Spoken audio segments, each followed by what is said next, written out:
ছাড়ুন, আপনারা কারা? এমন করছেন কেন? রুমাল দিয়ে মুখ চেপে ধরে। প্লিজ ম্যাম, চুপ করুন, আমাদের বসের আদেশ এটা। জেরিন আর কিছু বলতে পারল না। তার আগেই কিছু লোক তাকে বেহুশ হওয়ার ইঞ্জেকশন পুশ করে দেয়, আর সাথে সাথে বেহুশ হয়ে যায় জেরিন। কি অবস্থা ওর? ঠিক আছে তো? জি বস, আপনি চিন্তা করবেন না, সব ঠিক আছে। কাল সকালে চোখ মেলে জেরিন দেখবে তার আরেকটা জীবন শুরু হয়ে গিয়েছে। এই বলে আমির একটা ডেবিল হাসি দেয়। পরদিন সকালে যখন জেরিনের ঘুম ভাঙে, তখন হঠাৎ করে কাল রাতের এক ঝলক ফ্ল্যাশব্যাক মনে পড়ে যায়। সাথে সাথেই তার ঘুমের ঘোর কেটে যায় এবং সে নিজেকে একটা মাস্টার বেডরুমে আবিষ্কার করে। আমি বাড়ি যাব। আপনারা কারা? আর কেনই বা আমাকে এখানে ধরে নিয়ে এসেছেন? আপনারা কি সুন্দরী মেয়েদের কলিজা ভুনা করে খেয়ে ফেলেন নাকি? মা বলেছিল আমাকে বোরকাওয়ালিরা নাকি মেয়েদের এইভাবে ধরে নিয়ে যায়, কিন্তু আপনারা তো বোরকা পরেন না। তো কে আপনারা? আরে মরছে নাকি সব আমাকে এই রুমের মধ্যে বন্দি করে? জেরিন এসব বলে নিজের অজান্তেই কান্না করে দেয়। বেচারি অনেক ভয় পাচ্ছে।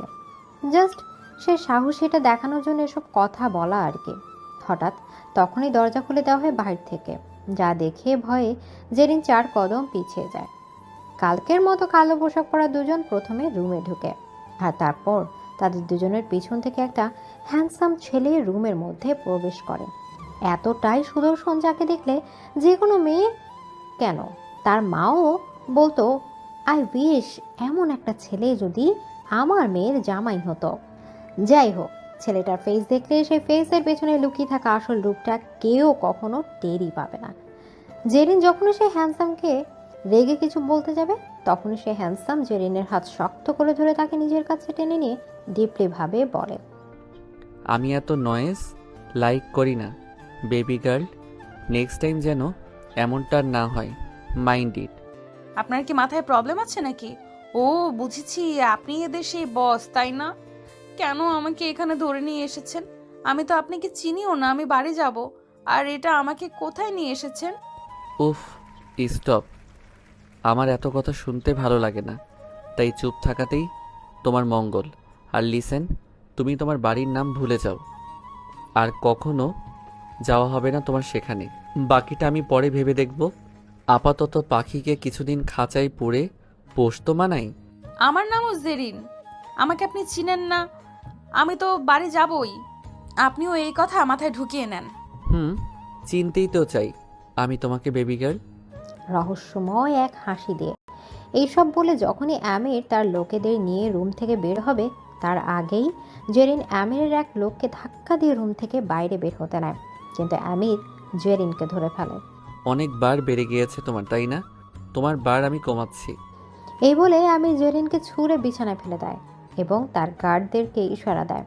ইশারা পাওয়া মাত্রই গার্ডরা জেরিনের কাছে এগোতে থাকে। জেরিন বিপদের আশঙ্কা টের পেয়ে আমিরের কাছে ক্ষমা চাইতে শুরু করে, কিন্তু অনেকটা লেট হয়ে গিয়েছিল। মুহূর্তে একজন গার্ড জেরিনের এক পা শক্ত করে ধরে ফেলে এবং অন্যজন তার হাত। জেরিনের দু চোখ দিয়ে পানি গড়িয়ে পড়ে। নিজেকে বাঁচানোর সে সর্বোচ্চ চেষ্টা করে, কিন্তু দুজন পুরুষ মানুষের শক্তির সঙ্গে একটা মেয়ে তো পেরে ওঠা কোনোভাবেই সম্ভব নয়। বারবার সে আমিরের কাছে ক্ষমা চাইল, কিন্তু আমির এসব কথা না শুনে আবারও জেরিনকে ঘুমের ইঞ্জেকশন পুশ করে দেয়। বেবি গার্ল, তোমার সাহস কত বড়! তুমি আমার সামনে থেকে পালানোর চেষ্টা করেছো, এত বড় দুঃসাহস দেখিয়েছো। তার জন্য তোমাকে শাস্তি তো পেতে হতোই। এবার শান্ত বাচ্চার মতো ঘুমিয়ে থাকো। ভেবেছিলাম তোমাকে খাবার দেব, কিন্তু তুমি যা বেয়াদবি করেছো তাতে। কথাটা শেষ না করে আমির তার লক্ষ্যে রুম লক করে চলে আসতে বলে। রাতে যখন জেরিনের ঘুম ভাঙে, তখন সে চোখ মেলেই সামনের সোফায় আমিরকে একটি বই হাতে দেখতে পায়।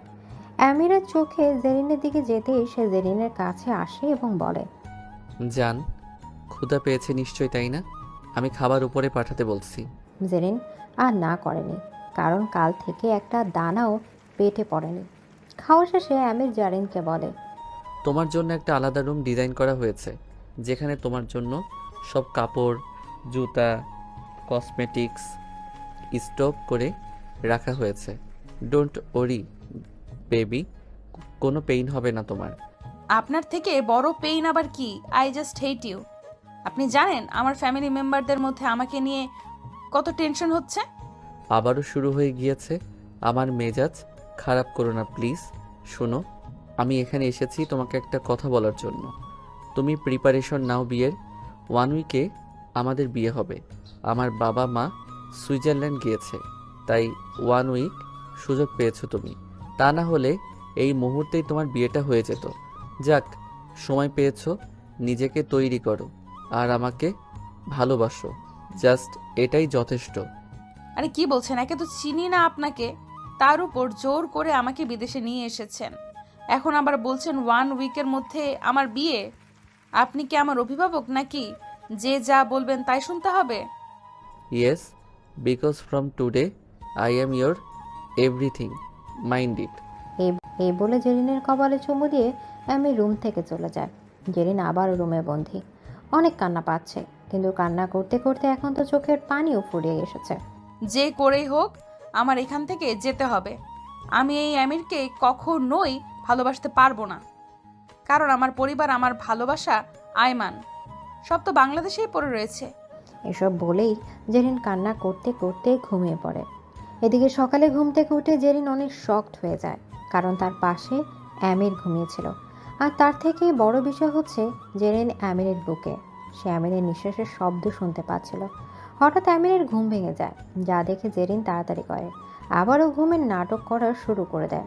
কিন্তু আমির আগে থেকেই সব কিছু বুঝতে পেরে গিয়েছিল, আর তাই সে কোনো কথা না বলে নিজের ঠোঁট জেরিনের ঠোঁটে ডুবিয়ে দেয়। জেরিন নিজের প্রাণপণ শক্তি দিয়ে আমিরকে সরানোর ট্রাই করলেও ব্যর্থ হয়। এমনিতেও পরপর 2টি ইঞ্জেকশনের পেইন এখনও কমেনি। 15 মিনিট পর আমির জেরিনকে ছেড়ে দেয়, আর তখন জেরিন আমিরের দিকে দূরে সরে গিয়ে বলে, আপনি ছি, এত নোংরা, দূরে থাকবেন আমার থেকে। আপনার মতো আমি নোংরা না। এসব শুনে আমিরের গা আবারও রাগে গরম হয়ে যায়। সে রাগী গলায় জেরিনকে বলে, জাস্ট ওয়েট, তোমার শরীরের প্রতিটি ভাঁজে ভাঁজে লুকিয়ে থাকা রহস্য আমি উন্মোচন করব। তুমি শুধুই আমার, দেখে নিও। এই বলে সে ওয়াশরুমে চলে যায়। এদিকে আবারও জেরিনের নীরব কান্না শুরু হয়ে যায়। সময় চলে যাচ্ছে, বিয়ের দিন ঘনিয়ে আসছে। এখনই সব অ্যারেঞ্জমেন্ট শুরু হয়ে গিয়েছে, তাই জেরিন ঠিক করে যে সে তার আর কান্না না করে এমন একটা প্ল্যান বের করবে যাতে করে এখান থেকে বের হওয়া যায় যে কোনো মূল্যে। কিছুক্ষণ পর ব্রেকফাস্ট করার জন্য জেরিনকে নিচে আসতে বলা হয়। সেও কোনো কথা না বলে নিচে এসে পড়ে আমিরের কথা মতো সবটা খেয়েও নেয়। কিন্তু সন্দেহ তো আমিরের তখনই জাগে যখন তার প্রতিটা কথা জেরিন অক্ষরে অক্ষরে পালন করেছিল। কিন্তু তবুও আমির হ্যাপি ছিল যে জেরিন এখন তার সব কথাই শুনছে, আর তাই সে জেরিনকে আর কিছুই বলে না। রাতে আমির বাড়ি ফিরলে দেখতে পায় আজ জেরিন আর কান্না করছে না। সে যখনই জেরিনকে জিজ্ঞেস করতে যাবে খাবার খাওয়ার কথা, তখনই জেরিন তাকে বলে ওঠে, আমির, আপনাকে কিছু বলার ছিল আমার। শিওর জান। জান শব্দটি আমিরের মুখে শুনে গাটা একেবারে জ্বলে যাচ্ছিল জেরিনের। কিন্তু কি করার, এখান থেকে পালাতে হলে তো আমির এবং তার কথা সব কিছুই তাকে সহ্য করতেই হবে।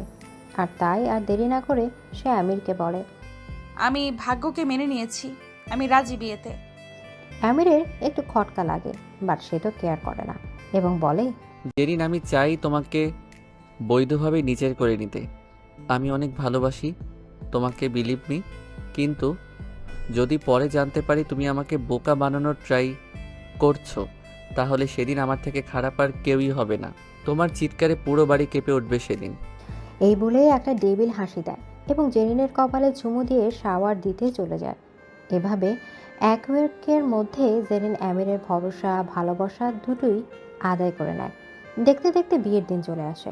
আমিরের বাবা মা এবং কাজিনরাও এখানে চলে আসে। সকলে নতুন বউ নিয়ে কি আনন্দ উল্লাস, কিন্তু খেলা তো এখনই শুরু। এই কয়দিনে জেরিন এতই আমিরের ভরসা জুগিয়েছিল যে আমির জেরিনের উপর নজরদারিও বন্ধ করে দেয়। কিন্তু এটাই যে বিপদ ডেকে আনে। বিয়ের দিন জেরিনকে পরীর মতো করে সাজানো হয়, সব ঠিকঠাক হয়ে গিয়েছে। কিন্তু যখনই আমিরের কাজিনরা জেরিনকে রুম থেকে আনার জন্য যায়, তখনই সবাই শকড হয়ে যায়, কারণ রুমের ভেতর জেরিন তো ছিলই না। কাজিনরা তখনও বুঝতে পারেনি যে জেরিন কোথায় গিয়েছে। স্বাভাবিকভাবে ওয়াশরুম সহ অন্য রুমে, এক কথায় বাড়িতেই জেরিনকে খোঁজা শুরু হয়ে যায়। ওদিকে কাজী বউয়ের জন্য অপেক্ষা করছিল। অনেক পরও জেরিন না আসায় আমিরের রাগ উঠতে শুরু হয়ে যায়। সে যখন উঠতে নেয় তখন তার কাজিন এসে জানায় জেরিনকে কোথাও খুঁজে পাওয়া যাচ্ছে না। এটা শুনে আমিরের কিছুতেই বিশ্বাস হচ্ছিল না। সে তার কাজিনকে আবার জিজ্ঞেস করে, ইউ শিওর? কারণ এটা মজা করার সময় না। ব্রো, আমি কি তোকে মিথ্যা কথা বলবো? তাও আবার এমন একটা মুহূর্তে? বিলিভ না হলে নিজে গিয়ে দেখ। আমিরা দেরি না করে সব রেখে জেরিনকে খুঁজতে চলে যায়। তখন সে সত্যি জেরিনকে খুঁজে পায় না। তখন তার শরীর রাগে লাল হয়ে যায়, চেহারার হিংস্র ভাব চলে আসে। জেরিন, যা করেছো ভালো করনি। আমার বিশ্বাস ভাঙার শাস্তি যে কতটা ভয়ানক হয় না তা তোমার চিন্তার বাইরে। আর পালিয়ে তুমি কোথায় যাবে? তোমাকে আমির খানের কাছেই ব্যাক করতে হবে। এসব বলে সে বাড়ির সব গার্ডদেরকে ডেকে আনে। তোমরা থাকতে বাড়ি থেকে একটা মেয়ে পালিয়ে কী করে যায়? স্যার, আপনি তো বলেছিলেন ম্যামের ওপর এখন আর নজর রাখতে হবে না। আর বাড়িতে এত মানুষ, কেউ ঢুকছে তো কেউ বের হচ্ছে, তাই হয়তো আমরা বুঝতে পারছি না। তোরা কেউ কাজের না। যদি জেরিনকে না পাই তাহলে তোরা কেউ বাঁচতে পারবি না। আগে থেকে কাফনের কাপড় কিনে রাখিস। আমিরা লেট না করে গাড়ি নিয়ে বেরিয়ে যায়। সব জায়গায় খোঁজ চলে, এয়ারপোর্ট, বাস স্ট্যান্ড, সব জায়গায়, যাতে করে কিছুতেই ইতালি ছেড়ে বাইরে না যেতে পারবে। এদিকে জেরিনের পালিয়ে কই যে চলে এসেছে সে নিজেও জানে না। হঠাৎ একটা নতুন রাস্তা ঢুকবে, তখনই দুজন ছেলের কণ্ঠ ভেসে উঠল। শুনলাম আমির খানের বউ নাকি বিয়ের আসর থেকে পালিয়েছে। ধরিয়ে দিতে পারলে তো অনেক কিছু পাবে রে। তুই কি পাবি? স্বপ্ন দেখ বসে বসে। এসব কথা শুনে জেরিন আর সে রাস্তায় না ঢুকে অন্যদিকে দৌড়াতে শুরু করে। আসলে জানেন জেরিনকে গার্ডরা চিনতে পারেনি কেন? কারণ সে বিয়ের জামা কাপড় গয়না সব খুলে একে প্ল্যান করে পাঠিয়েছে। বউয়ের পালালে কবেই ধরা খেত। এদিকে বাড়ির সব কিছু ফেলে জেরিনকে খুঁজতে চলে যায় গাড়ি নিয়ে। মা সেলিনা খান ও ছেলের এমন রাগকে অনেক ভয় পায়। সে আন্দাজ করতে পেরেছিল জেরিনের কপালে আজ অনেক ভয়ানক কিছু লেখা হয়ে গেছে। ওদিকে জেরিন পালাতে পালাতেই একটা নির্জন এলাকা চলে আসে, যেখানে জন মানুষদের আনাগোনা একেবারেই কম ছিল। তাই সে সিদ্ধান্ত নেয় আজকে রাতটা এখানে কোথাও কাটিয়ে দেবে। রাতটা কোনো মতে এখানে কাটাতে পারলেই হয়। সকালে সে নিজের কোনো একটা ব্যবস্থা করে নেবে। এতগুলো পথ হেঁটে এসেছে, কিন্তু একটা বাড়ি পর্যন্ত জেরিনের চোখে পড়েনি। হঠাৎ করে সে দূরে একটা ছোট্ট বাড়ি দেখতে পায়। বাড়িটা দেখে সে অনেক নিশ্চিন্তও বোধ করে এবং তাড়াতাড়ি সে বাড়িতে গিয়ে নক করা শুরু করে দেয়। তো ভেতর থেকে একটা বৃদ্ধ মহিলা বের হয়ে আসে। আমার না অনেক বিপদ। আজকে রাতে কি আমাকে এখানে থাকতে দেওয়া যাবে? আমি এখানে নতুন, কোনো কিছুই চিনি না, ভুল করে এখানে চলে এসেছি। প্লিজ আমাকে একটা রাত থাকতে দিন, আমি সকালবেলায় চলে যাব। মহিলাটি প্রথমে রাজি হচ্ছিল না, পরে আল্লাহ জানে কিভাবে রাজি হয়ে গেল। রাতে জেরিন বুড়ো দম্পতির সাথে ডিনার করে এবং তারা তাকে একটা ছোট্ট রুম দেয় ঘুমানোর জন্য। জেরিন এতেই যেন অনেকটা হ্যাপি ছিল। এভাবেই জেরিন হঠাৎ করে ঘুমিয়ে পড়ে। রাত 2টার দিকে হঠাৎ করে জেরিনের পানির পিপাসা লাগে, আর তাই পানি খাওয়ার জন্য সে খাবার টেবিলের কাছে যেতেই হঠাৎ করে দরজার কলিং বেল বেজে ওঠে। জেরিনের কেমন যেন একটা ভয় কাজ করতে শুরু করে দেয় মনের ভেতর। একবার নয়, বারবার কলিং বেলটা যখন প্রচণ্ড পরিমাণে বাজছিল, তখন বৃদ্ধ মহিলা ও তার স্বামী রুম থেকে বেরিয়ে আসে। তারা দুজনেই জেরিনকে জিজ্ঞেস করে, বাহিরে কে? আর এত কলিং বিল চাপছে কেন মাঝরাতে? জেরিন কোনো প্রশ্নের উত্তর দেয় না এবং বলে, আমি জানি না, আমার ভয় লাগছে, তাই আমি দরজা খুলিনি। আচ্ছা, তুমি রুমে গিয়ে ঘুমিয়ে পড়ো, আমরা দেখছি বাইরে কে এসেছে। এই বলে তারা জেরিনকে তার রুমে পাঠিয়ে দেয়। পানির বোতল নিয়ে সোজা জেরিন নিজের রুমে গিয়ে দরজা বন্ধ করে দেয়। এক বোতল পানি এক নিমিষে শেষ করে যায়, কিন্তু তৃষ্ণা, চিন্তা, ভয় কোনোটাই কিছুতেই শেষ হচ্ছিল না। এদিকে দরজা খুলতে বৃদ্ধ মহিলাটি এবং তার স্বামী এমন কিছু দেখতে পায় যার জন্য তারা প্রস্তুত ছিল না।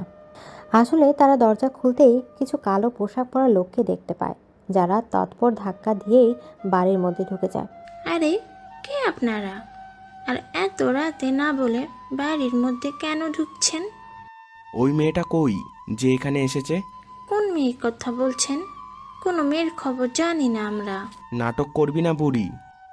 এই বলে তাদের ধাক্কা দিয়ে জেরিন যে রুমে ছিল ওই রুমের দরজা জোরে জোরে লক করতে থাকে।